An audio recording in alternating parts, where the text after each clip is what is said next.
Portive Warlock, you never know what's going to happen, but I really like how paiN played individually and turned things around very, very nicely last game. So, again, I'm Blaze, we got Vikramond here, and we're jumping on into Game 3 to conclude out this series and see if Fnatic can take it away or if paiN Gaming is going to drag them down a little bit, because they definitely want some wins in this tournament, even if it does not get them into the playoff bubble.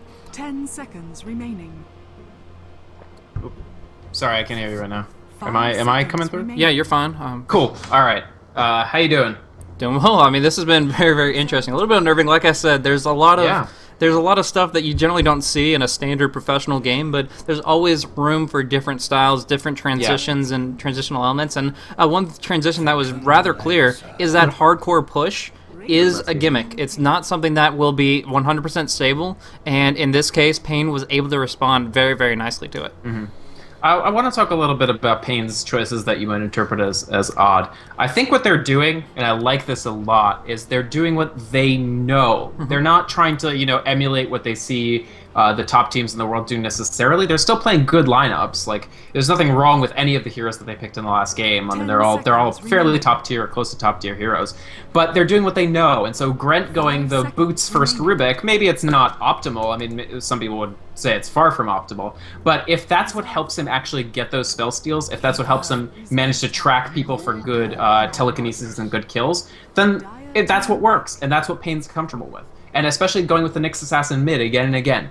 Even if it's not the perfect choice for the mid in any given game, it's what Menno knows, it's what he's comfortable with, and he knows how to go it. And when you're playing comfortably, it doesn't matter if you're not playing strategically optimally. Your team will do better. And if you have stand-ins, if you have people that you're not quite as comfortable playing with, you want them to do what they're comfortable with, because that's where they're going to excel. And that's honestly what's brought paiN quite a bit of success. They almost pulled out game one. They had a really tough time, but they played as well as could be expected given the sort of strategic circumstances. And game two, they won extremely convincingly. So honestly, it's a team that you underestimate at your peril. Maus were sort of up 1.5 games against them, and they started goofing off, and they almost lost. And so Fnatic were up a game here, and they lost game two. They have to be careful to make sure that they don't actually lose this series, because it would seriously dent their playoff hopes, I feel like. Mm-hmm. Yeah, most definitely. And it's interesting, honestly, in most series, obviously paiN Gaming hasn't taken one in the Premier League, but in most series that I've casted of them, they've actually been able to slide one by their opponent, been able to even go up against Empire and take one win up against Empires 2. So those kinds of things is showing that paiN Gaming always has that curveball to throw, that little bit thing that the enemy team isn't really all that prepared for, and if they can exploit those weaknesses and play their style to a T, it can be very, very substantial. They're individually skilled. It may still say a little bit about the enemy team and their overconfidence, and that's something that each individual player has to deal with there and make sure that they're not underestimating their opponent, or surely they will fall. But either way, the Game 3, jumping on into the draft here. I'll kind of do a quick speed draft. Seeing that the Darkseer Nyx Assassin is banned out, the Phantom Lancer, Shadow Demon, Bat Rider picked up for Fnatic, and then from there, the Wisp, the Lifestealer, the Keeper are banned out, and the Keeper Light and Magnus are going to be the picks for paiN Gaming here. So I love that they picked the Keeper in response to the PL. Didn't ban it, but didn't give it away either. And from there, the Mag is going to be nice with Empower and RP to control the fight a little bit better. We haven't seen him this series at all, but happy to see him back here, and I'm pretty sure that Mino has some interesting Magnus play in store for us. Are you implying Dagon Magnus plays? New meta, always changing. Could happen. Actually, it almost certainly will not. He doesn't have the mana pool to Dagon, but I mean, Fnatic really pumping for that PL. Like, making sure that he's not banned. paiN Gaming had a very difficult choice for their second ban, which was, do you take out the PL or / Keeper of the Light, or do you actually let them through? But they do end up letting it go, and so Bat Rider, probably the lowest we've ever seen him picked. All of a third pick for Fnatic, but that's definitely a very, very strong lineup, and it's tough as Magnus. You really have to just sit back and spam shockwaves with the Bottle Crow to make sure that you stay up in that lane, because Bat Rider is a very, very formidable opponent, and they might not even end up running him mid. They might end up drafting something later in the field and putting that Bat Rider on a different lane. Mm-hmm. Yeah, this will be interesting, but I like paiN Gaming's response. I mean, if they even get the Magnus to get some good right-click damage, the Empower and the Flat Cannon adds up pretty quickly. But what Fnatic has loved to run thus far is a dual core, where Phantom Lancer isn't the only guy they have to deal with, and even if you can deal with his illusions and say, okay, well, the main guy is rather frail, not going to right-click too hard, you also have maybe a giant bear to deal with, or I don't know. I don't think a Chaos Knight or anything, but I think they have to ban that. They're banning out Trixie's NP. Now they have to ban out the Lone Druid, because otherwise they are going to have a really, really uphill battle, as we saw kind of reminiscent of Game 1. Yeah, I honestly, I've loved paiN's bans all game. I've really been impressed with. I think they reflect a good amount of research into what Fnatic actually like to do.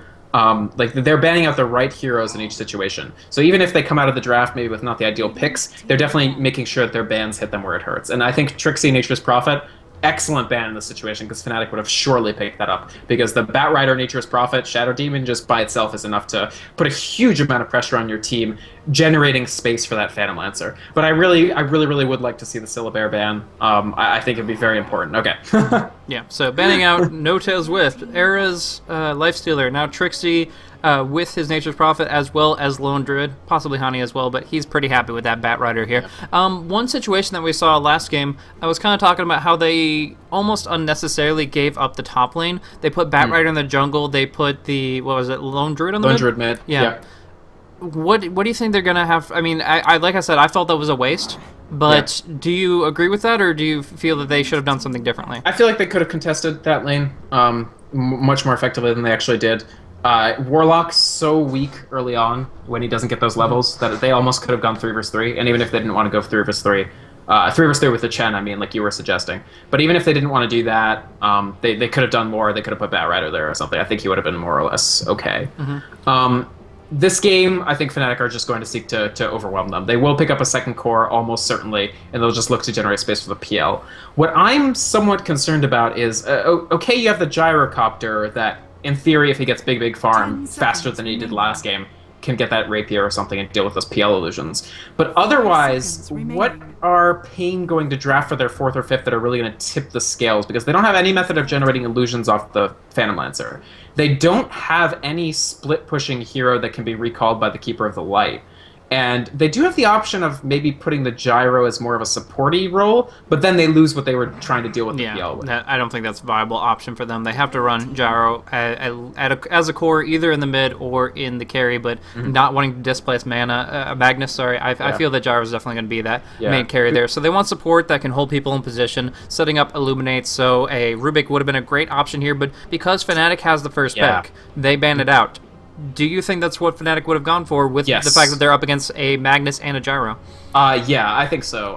Fnatic actually don't love the Rubik as a support quite as much as we see some other teams love him, but I think in this case it was the clearly right choice, and even if they hadn't, I think paiN were sort of obligated to ban him. The downside, of course, being that means Grent doesn't get his Rubik, and Mino doesn't get his Nyx Assassin, and I was just saying, play what you're comfortable.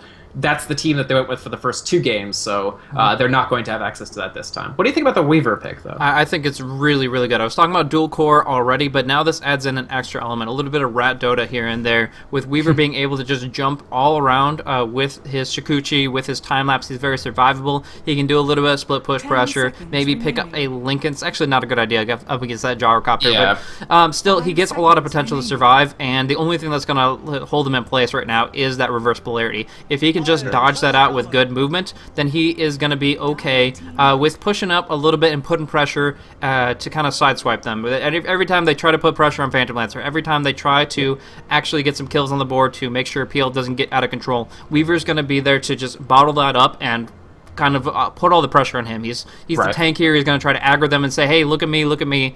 And if you don't respect him, he's just going to Shikuchi all over the place, and without any detection, you're going to get solo kills on Gyrocopter left and right. So if this Weaver gets any sort of good levels and good farm, it's going to be immense trouble for paiN Gaming, because Weaver, a surprisingly good hero with like a moderate amount of farm. He can really just trample over you with the right assistance. Now, I actually really like the Shadow Shaman response. In terms of tri-lane heroes that are good against a solo hard Weaver, if that's what Fnatic are going to run, Shadow Shaman's one of the best. because that very, very long duration shackle is essentially a guaranteed full duration rocket barrage and a guaranteed full duration illuminate. Furthermore, Shadow Shaman is a hero that your typical Weaver will like to go Linken's against, but as you mentioned, Linken's is awful against Gyro because the homing missile, not even when it lands, when it drops, it'll pop your Linken's, and so Shadow Shaman is free to sort of jump in there. Yeah, so if Weaver can't go for that, if he's in that kind of position, then he's going to have a rough time of things. Now, the Hex isn't great against Shikuchi. If it's not timed appropriately, he's just going to speed on through, one of the fastest chickens on the planet, but it's still, I love the pickup in general. I think Shadow Shaman's a great selection to lock him down, and now with Mino on the Queen of paiN, they can start going for kind of a wombo combo type team fight. I mean, if they get what they're looking for, if they get a call down Flak Cannon, Illuminate, Sonic Wave, Ether Shock, in the reverse polarity with the Shockwave down, it's just too much. But it's a lot. It also requires Magnus to find 5 heroes in a tiny circle, and of course, Fnatic know how to play against that. They are actually drafting to play against that with the split push and kind of people go by themselves, go for solo pickoffs, and just spread their farm out so that the enemy, when they're clustering together, isn't nearly as effective. And it's going to be weird. It's a side lane Magnus, too, so he's going to have a tough time finding those levels. Shadow Shaman Lina, it's pretty dangerous. By the way, I was going to mention this, but he did it even before I was ready, which is the boots first Magnus. You know it, you know it. Gotta go for it. Don't be afraid. Loves that boots first on the off lane, and in this situation, it's very, very applicable. I mean, he's up against Disruption and a Light Strike Ray, so it's going to be a lot of damage one way or another, but he needs to be able to get on out of there. Even after the Skewer being only 600 range at rank 1, it's going to be difficult to walk out of all those right clicks, especially because the combo between Shadow Demon and Lina allow them to actually stand in front of him, to go wrap around and be in a position so that if he skewers to the south, he's going to be pulling them with him. And in that circumstance, he wants to be able to get out of there as fast as possible. Slow them down, speed himself up, run from the subsequent right clicks, or he's going to drop. Yeah, I don't know what I think about putting the Magnus hard, because I think it might be a very, very tough lane for him. But if you are going to put this Magnus hard, I do like the boots first plus pool another set of tangos. Because even something like, if you see Era, is it Era on PL? I certainly hope it is. It should be. Yeah. So if you see Era Spirit Lancing you, you start running immediately the other way. Because if the Spirit Lance lands and you're fairly close to the Shadow Demon, he'll just walk up, disruption you, and at that point you're dead, honestly. You're not going to live through that. So to try to get away from some of these initiations, he will need those early boots. So I do like that, but that's still going to be a lane you have to watch. If they do end up putting Don't Be Afraid full-time in the hard lane, which with the Skewer first is the only place that they can really put him, that's a lane to watch. So we are having a quick pause come out. It looks like paiN is ready, but we're seeing Fnatic if they're good. Okay. So anyways, yeah, this is going to be pretty interesting. Like you said, I don't feel that Magnus should generally be on the off lane, but in this predicament, they don't really have a choice. Queen of paiN, as great of an off lane as she can be sometimes, up against SD Lina, she's going to get chain disabled, and she's going to lose tons and tons of life over and over. And I do like this also knockdown of the trees with the Skewer. Just another clever way to break those down. A couple of tangos or Quelling Blade hits will set it up so that they can go for some mid pulls, if they're very precise about it at the least. Yeah, they want to win that mid. They want to make sure that Bat Rider doesn't just dominate and get very quick levels. So the mid pulls are going to be very effective. They are actually also going to go for a probably a First Blood on Bat Rider, I think, because you see Keeper of the Light, Shadow Shaman, Magnus parked here. I wonder if this is just defensive, but I don't know. Controlling the top room, I guess. I mean, just trying to control the top room can be a pretty big deal, and if they can follow it up with a little bit of disable into slow into big pony damage, I think that that's something that could just really literally trample over Cinderin here if he does try to contest the rune. Yeah, this could actually be a Cinderin. But bottom rune is what is going to be regeneration, probably the most inconsequential of 0-minute runes, and easily the most inconsequential. They do smoke, by the way, so they're still going to look for it. Yeah, if they can get First Blood, they're going to be in a good position. None of these heroes really care that much about it, but it's more about that Bat Rider. If he has to spend a TP scroll, a gold, instead of going for bottle, Hani's going to be very unfortunate in a bad spot. We do see the Shackle, he's going to start off pretty quickly. Yeah, he's already slowed by the Shadow Poison, so a Shackle could easily set up a Skewer, and they're going to go for it here. Not in range of tower just yet. Don't be afraid, we'll be able to go underneath the cliff. No, misses it. That is not good at all, but the last damage, it's not going to do it. It's not going to do it. And that is a lot to commit, of course. I think that goes without saying, but yeah, not going to happen. And there's a couple of issues with that. I mean, the Shadow Poison was not timed with their approach, so it wasn't that big of an impact. And of course, the Magnus missing that skewer, going for a delayed line instead of the one that he should have been going for. I don't know. Honestly, I think the Shadow Strike was actually... They put it when they had to put it. The problem with your initiation being Shadow Shaman is he's only 5 faster than Crystal Maiden. So they needed something to slow the Bat Rider enough for the Shadow Shaman to actually be able to get into range. So that was okay, but then the Skewer missed. They really did need that Skewer to actually get that kill. And consequently, I mean, big amount of effort wasted for not even a First Blood. Yeah, and... one mindset there was that I think he wanted to try to maybe go for the perfect skewer to pull him down the cliff. Yeah. And that would have been great, except you didn't need it. You just needed the slow. You just needed a little bit of extra chunk of damage. I mean, he dropped down so low in HP, but it just didn't add up enough. I like Trixie's movement here, disrupting that secondary pull. One creep will go out, and that will actually be picked up by Trixie himself. Now going aggressive onto Pada is going to do some damage, but doesn't want to be in range of that Shackles. Rank 1 Shikuchi is pretty short CD, or long CD. So he's not going to be jumping around unless that is at his disposal.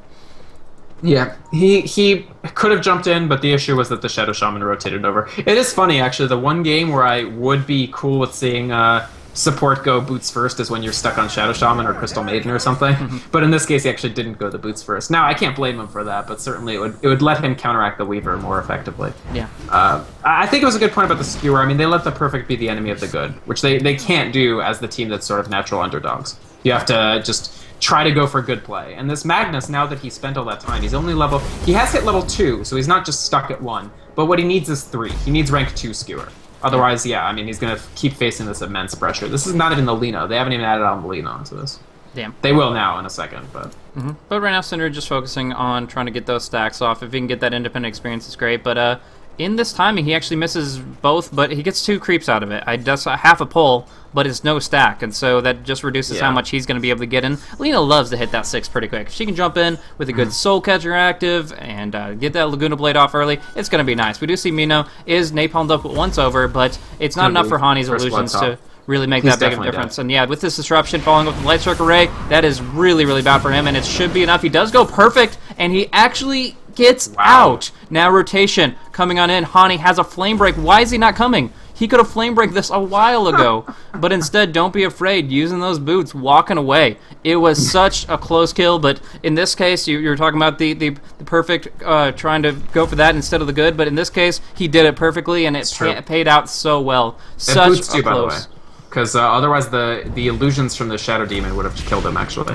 Mino trying to blink on out. The Flame Break can put him back on in, but Hani being a little bit cautious about it. Here comes that Flame Break, but he's not in the Firefly, so he's only getting extra right clicks. Doesn't want to dive yet, but he's already taken damage from the tower. With that Shadow Poison, he's going to have to fall back and salve. And from there, Mino's going to be able to move for the 4-minute rune, which should be on the top here. Yeah, double damage. Yeah.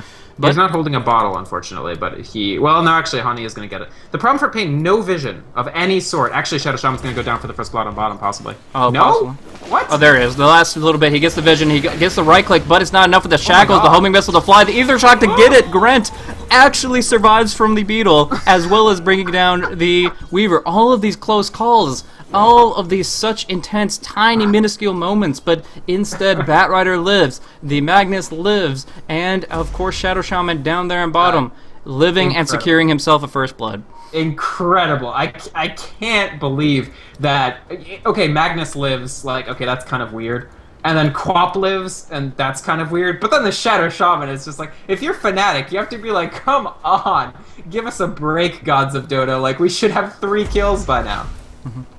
Yeah, that is... It adds up pretty quickly. It's obviously... The one thing that Fnatic hasn't been able to really accomplish in this series is get an early advantage after the 10-minute mark, and this first blood was critical in trying to make that happen. I mean, it's still... Era is in a good spot as PL, farming up with a Soul Ring Tranquils, 32 CS. He's fine and dandy, and I mean, it's not too bad for Trixie either. Getting plenty of experience from this pushed-out wave, he's going to be doing all right, and even putting more pressure on Magnus, but it's just...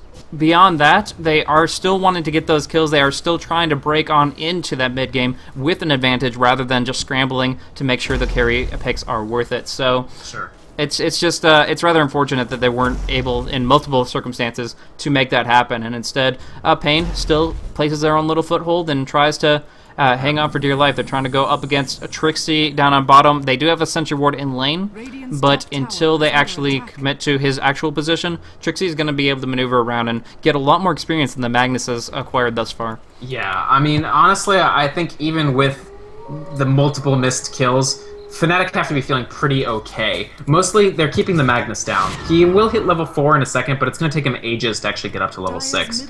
Shadow Shaman in a bit of trouble. Actually, really good positioning from him, saving... Fnatic were coming in for a big rotation onto Mino, and Shadow Shaman completely stops it. Now we do see Mino going on in. They have the skewer to slow things down as well. The disruption comes out for the Queen of Pain, but they can't follow it up with Light Strike Array. It would easily seal the fate of Lina, but it looks like she's going to drop anyways. The lands the LSA, but the Shockwave up the cliff. Perfect trajectory, and from there they get the kill. Now looking for more, but Hani is coming around the cliff, going in with that lasso, has hit level 6, and too much damage coming out. Mino is slowed, but a quick follow-up of the Flame Break pulls them both back in. That is perfect. Exactly what they needed, and with a rank 1 blink, she just can't get out. What is Don't Be Afraid doing? Disruptioned up. The Lance will follow, and he's going to be dead as well. That was a very, very unfortunate choice. He wanted to like save Queen of Pain or something, but it was overly cute, and she was already dead. I think that was a pretty serious mistake for Magnus, because again, that's time that he's not leveling, and he needs to level. He needs to hit that 6 in timely fashion. They did kill Trixie bottom, by the way. Keeper the Lead and Gyrocopter doing good teamwork there. So that's something. Getting down at least one of those core heroes is pretty critical for paiN. The only other thing is, you know, they have to make sure that they are able to get to generate opportunities. Make sure that Era doesn't actually level that fast on this Phantom Lancer, because he's not halfway to his defusal, but he's on the way to the defusal. Yeah, but in this position here, with these exchanges going back and forth, and now with Batrider being able to move in towards bigger and better items, I really think that paiN is going to be pressured once again to have two big things happen. The AoE counter-initiation and the Gyrocopter farm. This is exactly the same sequence as Game 1, just in completely different ways. Don't Be Afraid has a reverse polarity, doesn't have to steal it as a Rubik, but still, he and the Gyrocopter are going to be the main people for every single one of these fights to follow. Right.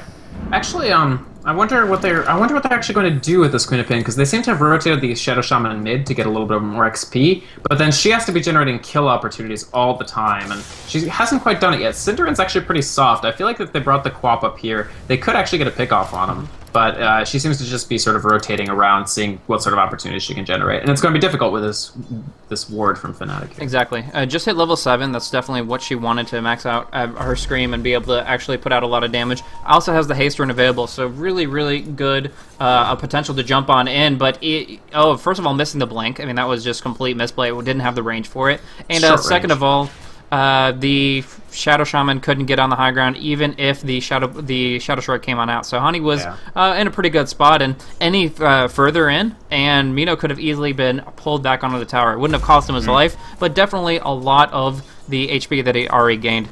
Sure. Honestly, Queen of Pain, with a level 1 blink, it's actually hard to do something like kill a Batrider mid, because you just can't jump that far forward. And, I mean, Magnus continues to struggle in the hard lane as well. Still just the boots, and that's it. Yeah. Era just staying on top of things, going in for that defusal, or Yasha, probably just Yasha, given his past history for pickups, but either way, he has gotten a lot of gold. 4,100 stacked up here because he's gotten 2 kills and 1 assist. He's been involved in a lot of these pickoffs on the bag, and the bag TPs once again. He needs that level 6, but he's going to have to fight for it as Era just continues to be aggressive with that Soul Ring, with that Spirit Lance, and that's going to be relentless. I mean, there's nothing to really stop that other than ganking up the Phantom Lancer with some detection, which I don't feel paiN is ready to do yet with their rotations. Right. I like the Soul Ring pickup. It's so much extra harass. It makes this Magnus's life so much more utterly miserable, and it means that even in the 1v1 situation, you're still bullying that Magnus, still making sure that it doesn't quite get that XP. But the fact that they have rotated does mean that the lane keeps pushing and pushing and pushing, which means that Mag will hit his 6 in another 1 to 2 minutes, maybe. paiN, though, really extending far under the tower here at bottom. I don't think they'll actually get anything from this, though. They don't have 6 on the Shadow Shaman. Yeah, that's the worst part about it, is you can't drop down those Serpent Wards. They're going to rely on Gyro's right-click damage, which is considerable. Right now, 106, not too shabby. But they, if they can go for Looks deny like they'll here, get and it. it can still come down. It's going to go to Gyrocopter in the end, back and forth, but we do see the call down dropping down, forcing everybody back here. Cinderin going for that Light Strike array, but it seems misplaced. With that homing missile, big right clicks, and Saito is going to pick up a kill at the cost of his own life. Now Hani is here, but there is a hasted Queen of Pain dropping off a big ultimate onto the Weaver. Couldn't time-lapse that. Double kill for him, as he also picked up the Shadow Demon with the same cooldown. Now jumping on in, the Batrider Hani, I don't even know what he thinks he's doing right here, other than trying to delay that inevitable push. Yeah, I mean, he's not actually in that much danger because the Queen of Pain is slowed enough and she only has rank 2 Blink that they can't punish him for this. But it could be another tower now that they actually have the Serpent Wards. That was a big level to hit for Shadow Shaman. He's actually almost 7. Yeah, going for big Illuminates, has been clearing out the creep waves, Ether Shocks to follow, and with the Chakra Magic rank 2, they generally have the mana to sustain it. So now they're committing the Serpent Wards, doing a lot of damage to tier 2, but it is going to get farmed up by Trixie and Hani primarily, while Phantom Lancer just continues to do exactly what he wants up on top. Era falling back from the TP, but realizing it's only Mino, and without a Sonic Wave, he can try to go in for this for last hit. However, instead gets RP'd up. Big damage going across. They even committed Dust just to make sure that they are going to get this kill onto the Phantom Lancer, baiting him in with that tower, and Mino, just a really, really solid play. I think he even delayed one of his auto attacks just to say, hey, it's one hit away, come get it. And then suddenly, Mag coming in, knew he had the mana, had those arcanes, and jumped on in with a Skewer RP to really, really turn things around up top. Yeah, really, really, really big plays from Don't Be Afraid. Walking out of sight range of the PL just to be like, all right, well, we're going to just get the deny and leave, and then immediately turning right around, Skewer RP, and the Dust was there from Queen of Pain, so really, really excellent coordination to actually get that kill on Era. And once again, Pain are just looking remarkably crisp. Like, their play is very, very refined, especially for a team that's running, like, what, 2.5 stand-ins, and like we've seen them just get rocked so many times. They're playing just very, very well. Easily the equals just in terms of their actual execution levels in this game as Fnatic. Yeah, and now we do see Drum on Gyrocopter trying to move in towards potential where he can just stay mobile, stay active, and capitalize on those RPs, because it's a short cooldown. Magnus wants to keep those rolling, and it should coincide nicely with Sonic Wave coming back up shortly as well. So they're going to have a lot of team fight potential, and they are really having the individual player experience to back it up, actually kind of making Fnatic look like chumps in a couple of these exchanges. And obviously from a professional, well-sponsored team, that's something that I'm not saying you can't afford, but it's difficult psychologically when you're jumping in and you're baiting and falling for like old school tricks. It's just not really where you want to be at here in this professional league, in this professional environment. I'm not saying that it's not possible. I mean, obviously people make mistakes all the time and these guys are human, but when you're in that situation then you get baited in that hard, it's got to feel pretty bad. Sure, definitely. Now, Hani is going to hit his Blink Dagger pretty soon as Bat. Not the fastest Blink Dagger in the world, but pretty good still. And he's actually doing a very good job of, this is great what he's doing. He's taking out these stacked jungle camps. This is going to be a ton of farm for him. It'll actually finish off his Blink Dagger, and more importantly, it's unfarm for Gyro, because Gyro, again, he's doing that stats 114. And so that's a build that you really want to be able to pick up those big jungle camps. Yeah, on mid lane, Cinderin actually getting shackled up, so they're going to be able to clean this up nicely. And these are just lowly supports here that are trying to make things happen that they really shouldn't be. Like coming on in and trying to make plays and counter push on mid. When you're up against the relentless pressure of Keeper Light, when you have the Queen of Pain able to jump in at any time, they are honestly just making mistakes that they just can't. They are handing things on a silver platter over to paiN, and that kill advantage over and over and over is going to keep on stacking up in favor of paiN. If history keeps on showing itself, it's not going to be good. It's not going to be good at all for Fnatic. They do have a dual core, but it's rough. Yeah. Honestly, great play from Grint, too. He's been really, really good all 3 games for them. 2 good games on Rubik, and then that Shackle was really, really good. If it had been even like a half second later on that Shackle, it wouldn't have gotten Cinderin in range of the towers. Down on bottom, time lapse from Trixie, still trying to finish off Saito. He is going to be able to get that Shukuchi off, and from there, he is going to fall, but Trixie in a bad spot, gets caught out of the invis, and he does drop down from the tower. Hani will be able to retreat, but how do you feel about that exchange? Losing out that. Big kill for Fnatic, definitely. They need Saito's to farm very, very quickly. Again, he's gone for the full Monty build, where he takes the drums, he takes the face, and he gets the Akala before he builds anything else. So he still has to get through all of BKB if that is indeed what he wants, which probably I would say yes. And then he still has to build whatever he wants to actually deal the damage. And so any kills on him are so consequential, because it's not like this Queen of paiN is ever going to take Phantom Lancer down by herself. They need to protect the Gyrocopter, and so even if you trade Weaver, you feel very okay picking up the Gyro in exchange for that. Yeah, it was very solid, and from there, they're going to be able to get more durability on the Weaver. That's what he desperately needs, because if Trix, right in this state, even with time-lapse, even with Shukuchi, if Trixie gets caught inside a reverse polarity, that's pretty much it. It's enough disable timing, even a simple Hex to follow is going to be sufficient to bring him down, and that's really bad for him. That's why he's going for this drum build. A little bit of extra strength goes a long way for Weaver, and right here he's just kind of going for something with all-around good stats to work with. And what you see in mid, big pressure coming down the tier 1 tower, and it should fall with no real retaliation. Looks like Shadow Demon is going to go for the deny, but not doing enough right-click damage, and again, that just goes over in favor of paiN Gaming. Right, and this No-Till's SD has really not managed to get that much done. Unfortunately, he's stuck at level 6. That's 2 below anybody else on the map. Now, Shadow Demon is one of those heroes where it's not the end of the world for him to be a little lower level, but let's note the fact that this heavy Shadow Poison approach means that his Soul Catcher is only level 1. And a higher level Soul Catcher definitely generates just a lot more damage than a Soul Catcher that you leave at 1. Same thing with the Disruption, honestly. Down bottom, Grant getting pulled on in by that nice lasso, and there's a quick time lapse for Trixie to get on out of there as well. But they are getting kind of flanked on in. Mino wants a little bit of piece of the action. Now Gyrocopter flying on through, but it looks like they're all just gonna literally take flight and walk away. They have the Bat Rider, they have the Courier, just everybody turning tail. Mino wants that Courier, but rank 4, not gonna happen. Up on top though, this is Fnatic style, just 4 distract from 1. Era gonna be able to keep on just pounding away at the tower and not necessarily kill it, it'll be close. Coddle gonna be able to push him off for the moment, but he'll get it. Leaving it just outside of deny range, it's gonna be very nice for Era just to be able to hit that up really quickly. Even a quick juxtaposed illusion push can bring that down next time around.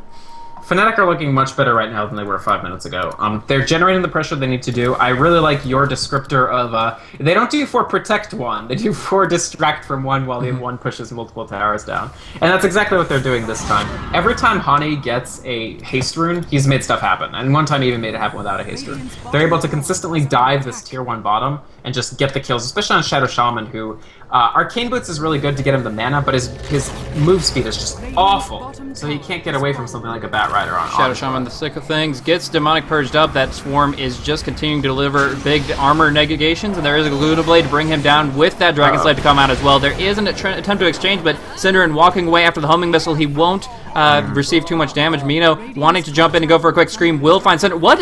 What? Oh my gosh, must have had some kind of computer lag, because there's no way he would have made a mistake like that. Either way, Soul Catcher comes out, and he's going to take a lot of damage here. RP, and the Sonic Wave misses. The RP displaces them, and from here, this time lapse comes out. They do drop down the Shadow Demon, but Trixie walking away from that Sentry Ward, now dueling it out, feeling confident with this next.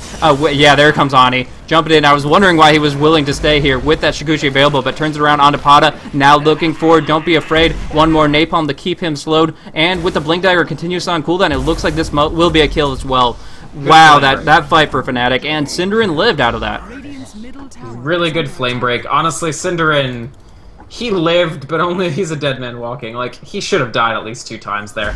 I don't know what to say, honestly. I feel like Queen of paiN must have experienced some, like, unusual lag in that exact moment, because they didn't think they had the... Well, actually, Gren is going to get picked off right under tower. But missing the Scream on Lina, and then missing that huge Sonic Wave on the stack of people RP'd, I mean, I hate to criticize them, but those were extremely consequential misses. That's why they lost that team fight. I don't know. Yeah. And losing Sidao again, this is their game plan, to get that Gyrocopter farmed, to deal the damage to the PL illusions, and to have the Quap sort of harass and blow people up on top of the RP. If they can't get either of those things done, they're going to be in dire straits extremely soon. Like, it's not going to take 40 minutes. At like 25, 30, they're going to be in a lot of trouble.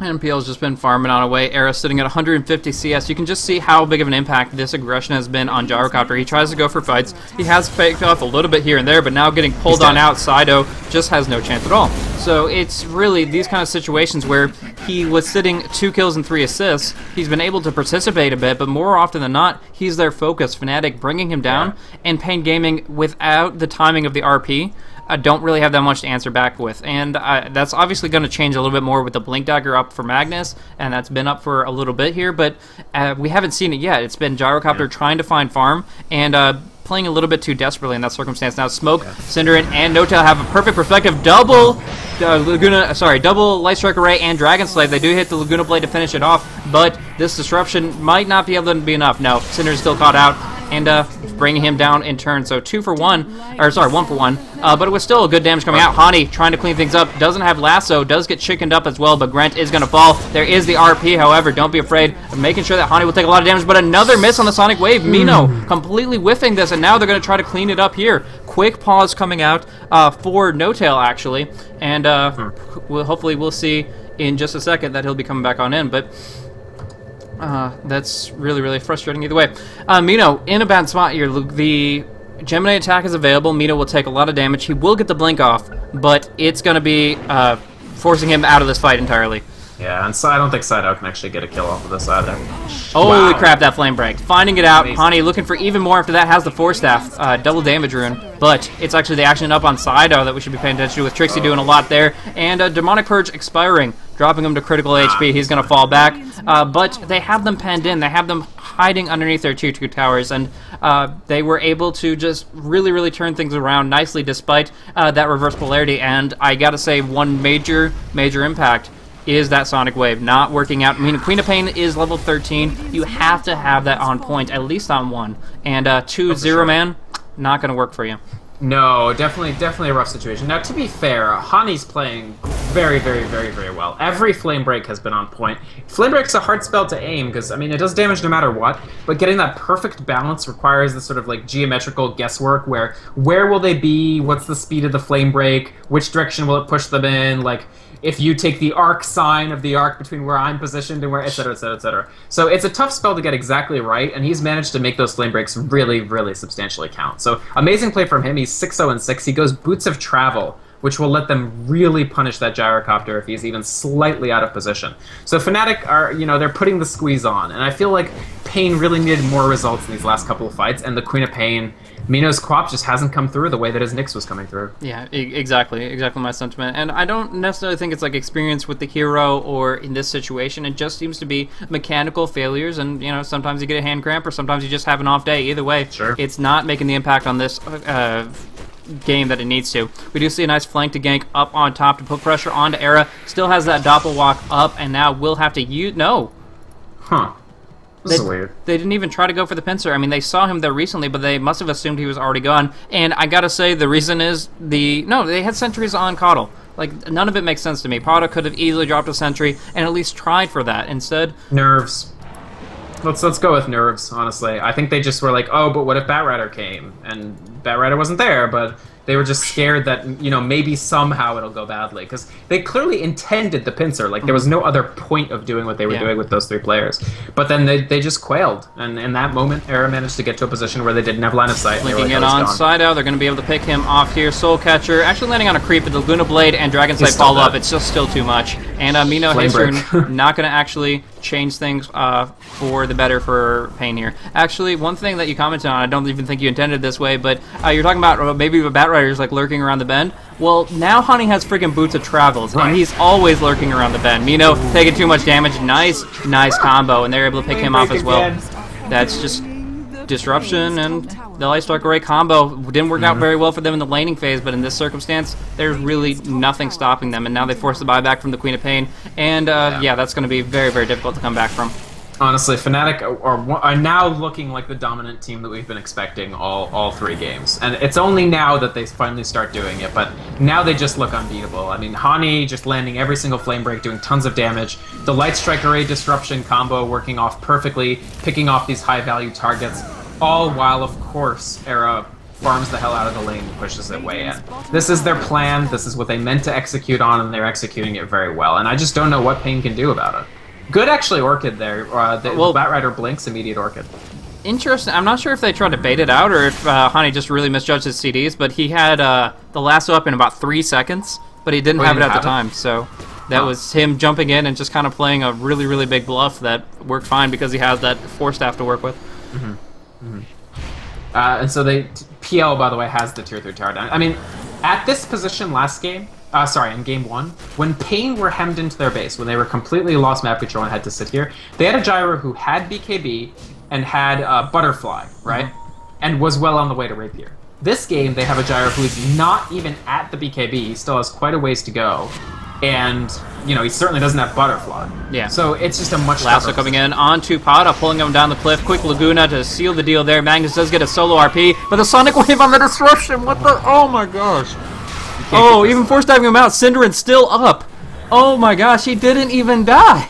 They RP him, they Sonic Wave him, and he walks out with 4 staffs. Oh my, that is something that I don't want to say that they should call Rage GG or anything, but they're not accomplishing anything here. Those are giant cooldowns, and they get nothing out. Synderen just looking at, I mean, it's always Synderen. It's Queen of paiN jumping on Synderen. It's oh my gosh, it's always him, and every single time he's like the whatever the opposite of a magnet is. He's just repelling all these different major death. I don't know. It's just right. No, absolutely. Fnatic are somebody I know once described the strat of EG as bite the Beatiz, where they make the other team try to kill Beatiz on some squishy support, and then everybody else just picks him off while they try to do that. And I feel like Fnatic are playing bite the Synderen. Like, so many times he just gets away with like 10 HP, and whoever tried to kill him is punished dearly for the attempt. Yeah, he's got some Guardian Angel watching out for him here in this game. That's for sure, because that's just too much.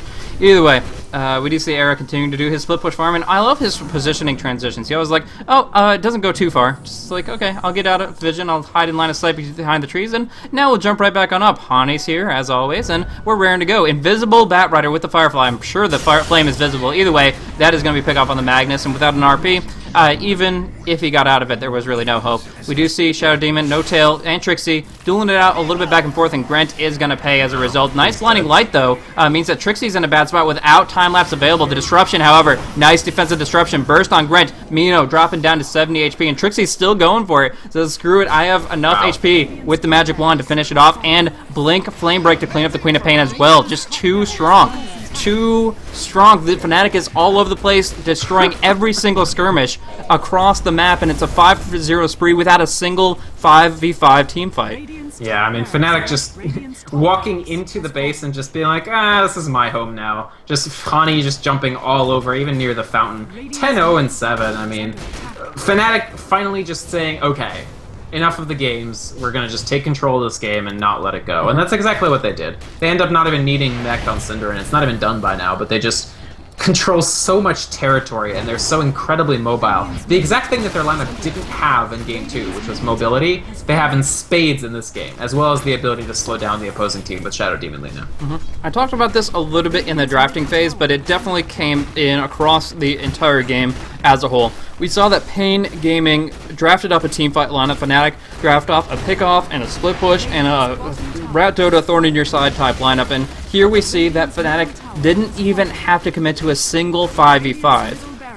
Every single fight was a skirmish. Everything was down in the dirt, a little bit of a scuffle, close calls here and there, but in general, not a single time did we have all 5 heroes confronting the other 5. It was a situation where Fnatic, just based on the circumstances, already had an advantage. And from there, they of course took all these exchanges, even that, especially like the epitome of that is that last fight. Era taking up somebody up top with, I believe, the helpless Synderen, people down on bottom, No Tail and Trixie going at it. Every single part, they had just too much, and paiN just kind of crumbled under the pressure, unfortunately. They fought very, very well to get here, but we didn't see the same paiN Gaming from Game 1 and Game 2 come into Game 3 here. The second half really, really was unfortunate, but Fnatic just showing that they can hold under those circumstances, and they're resolute. Sorry, I was just chuckling at the courier army. They're so cute! Those war dogs, when they have the flight and the, like, particle effect on them. It's so sad when they die. They actually leave behind a little trail of, like, I guess those are rose petals? Something. But yeah, honestly, paiN Gaming just not quite getting in Game 3. The thing is, when you're facing against, like, inevitable pushing lineup, you can't also be getting killed and getting worked in the small group engagements. You have to pick one or the other. Like, either you can anti-push them and lose the engagements, but make sure that the carry can't sort of push, or you can just win every engagement and make sure that you win before the carry gets big. So you can't both have the Batrider completely rampaging over your team in every single engagement and diving under your tier 1, and not really put any pressure on the PL. The only kill they got on the PL was that, to be fair, well-executed trap onto the tier 1 tower, but they needed like maybe 3 or 4 more of those, and 3 or 4 less of the whiffed Sonic Waves. Yeah, exactly. So, as much as I hate to flame them, MVP for Fnatic. Either way. But, boosh. Anyways, to conclude this out, for those that don't know what we usually do, we're going to be looking at a segment called Ask the Pros. It's a post-match interview with one of Fnatic. We generally interview No-Tail. It's a very fun, charismatic guy, but we might get somebody different. Either way, awesome game played from them across the board, and I'll be happy to be able to interview them. If you guys jump on in, those that are in Dota TV, jump over to twitch.tv/the Premier League, and you can check out in chat, post when I ask for it, post the questions that you want to have asked to the individual that we're going to be interviewing. Like I said, one member of Fnatic, maybe even Syndicate, who knows, but we'll get somebody on here, and then you guys can indirectly interact with them through that and hear some thoughts on the game. But overall, really fun games, fun match, and surprisingly went to game 3, but Fnatic pulls it out in the end. So 2-1 in favor of Fnatic. That's going to conclude it for us for today, but had a great time casting for you guys, and as always, this is the Premier League. I'm Blaze. You can find me at any kind of extension of /Blaze Casting. That's Twitch, YouTube, and Twitter, primarily Twitter. And where can they find you, Vic? Basically the same thing. If you type VYKROMOND, my name, into your web browser, you will come across some form of my online presence. Twitter, Twitch, YouTube, what have you. Primarily Twitch, I would say. Anyway, yeah, it's been fun casting. I think paiN, honestly, is surprising both of us with how well they played. Taking a game off, almost taking the series off, but in the end, just not quite making it. Anyway, always happy to cast with you, Blaze. Thanks. Yeah, good.